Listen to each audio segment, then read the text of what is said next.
கேள்வி கணை இல்ல தலைமுறை இல்ல புதிச்ச தலைவண்டா சொன்னதெல்லாம் செஞ்சு முடிச்சு சிரிச்ச தலைவண்டா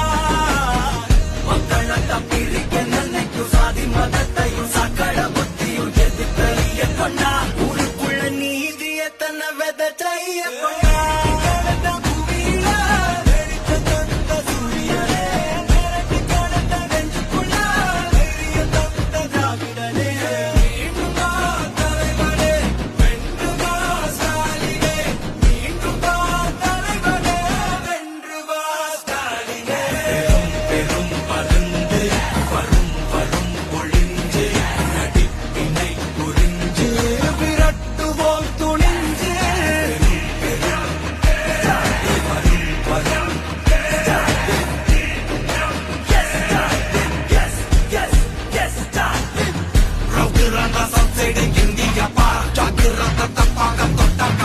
எங்க வண்ண கருப்பு செவப்பு சா எங்க கதை அகர முதல தொட்டு தாடி கிளம்ப